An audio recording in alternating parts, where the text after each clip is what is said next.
the gym about that you really believe that you'll put the loss behind you in one day or whatever. Can you expand on that a little bit? I mean, was it really just one day, or did you have any thoughts in the dressing room coming to the ring in camp last week? I mean, did they ever come back to you? Not at all. I mean, at the end of the day, I keep trying to tell y'all, everybody's trying to make a deal out of one loss. If the best fight the best, and you got the top guys fighting the top guys, a lot of top guys gonna have losses. Sometimes it's gonna come in a knockout. You get knocked down, things like that. But I always prepare myself, that when I step in the ring, I'm looking to win, but of course I know I can lose. So I just asked God for understanding, and I found my understanding of it. It's just, my whole life, my whole story. I'm gonna tell you exactly how I got over. My whole life, y'all know my story. It's never been easy. So why would it be easy now? Every time, it seems like I'm set and I got things flowing, I win championships, it's always a setback, right? So I'm built to get those setbacks and show people that you can get up and fix things. You can always come back. And that's what I represent. I think that's my purpose in life. I embrace it, and that's what I'm gonna continue to keep doing. Lamont, what was it all? Nah, he never hurt me, He hit me with a few shots. A lot of them, crowd was cheering, but I kind of rolled with him. He never stunned me, never made my legs weak or anything like that. How did it feel to take that first shot? I spar a lot of rounds with big guys, so, I get hit pretty often. So, it's just another day in the office. What fight you want next, more than anything? More than anything, probably be, Danny Garcia, because, he's considered to be the #1 guy, and rightfully so.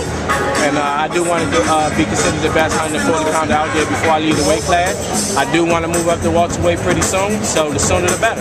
Lamont, what was it that you were doing stylistically and physically to get this victory?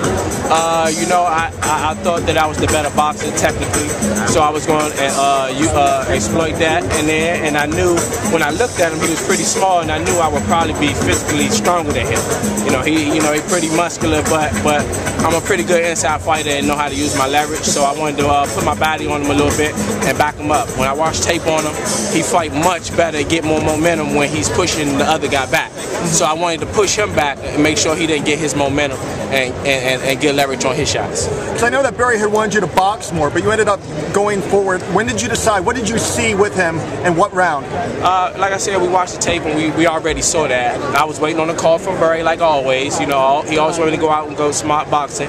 But if he see a weakness in someone, we make adjustments. He told me to go from boxing. He told me to hunt him down behind my jab.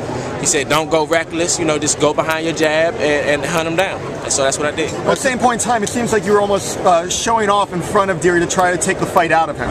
I knew he was a bit nervous, coming into this fight, because this is his first world championship fight.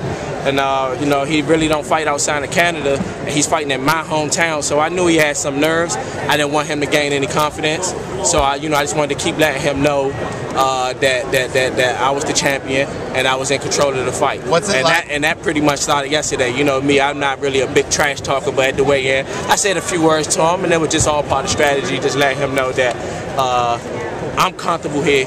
You shouldn't be comfortable, and I wanted to use that against him. Talk about the hometown crowd, just hearing them chant and cheer for you for the fight. Man. Well, I love my fans. They showed out, they showed up, and they gave me the energy that I needed. But I was a little disappointed in my crowd, because a few times his little cheer section got loud and mine didn't. So I was a little disappointed in that, but overall I was happy. Let me ask you about this. So we all know you got beat by Matisse, and then Matisse fought Garcia, and he beat him.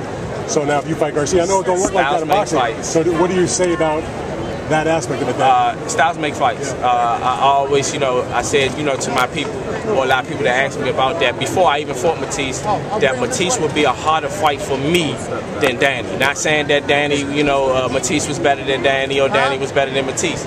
Stylistically, I know, I've been boxing for 20 years. I know when my style fit best. I think with Danny, it fits better than Matisse. I always thought that. What kind of a future do you see for Dierry Jean now that you've been in the ring with him? He's a good fighter.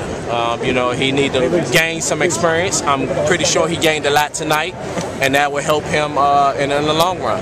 It kind of reminded me of this whole lead-up thing when I first fought Timothy Bradley.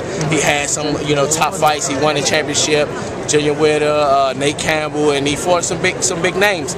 I was, you know, fresh. You know, I was undefeated, 24-0. You know, not really no big names on my record. Fighting in his hometown, just like Dierry fighting in my hometown, and you know, I knew how I felt in that situation. So, you know, I know at the end of the day he's going to gain a lot of experience. Like, you know, I came back from the Timothy Bradley fight. A lot of people say I got much better. I expect the same thing from John. I'm sorry, I didn't hear the question if they already asked, but how was his power punches? He had pretty good power on him, but he didn't have any devastating power. He hit me flush maybe a few times, but I didn't really feel anything. Not saying that he couldn't punch. Thanks. All right, one more thing, y'all. Well, I pretty much said everything. No, what did you say? Yeah, one more thing you got to say. No, just saying, you know, I just want to say thanks to the people that stuck beside me. You know, a lot of people, you know, down talking me, and you know, a lot of times that's just what people going to do. But at the end of the day, you know, I'm a fighter. I go out here and I fight and try to entertain for everyone. You know, I try to represent something and represent the people who's trying to find a way out of their struggle and just try to uplift them and inspire them. So I just thank you to the people that show support. Thanks a lot. Congratulations.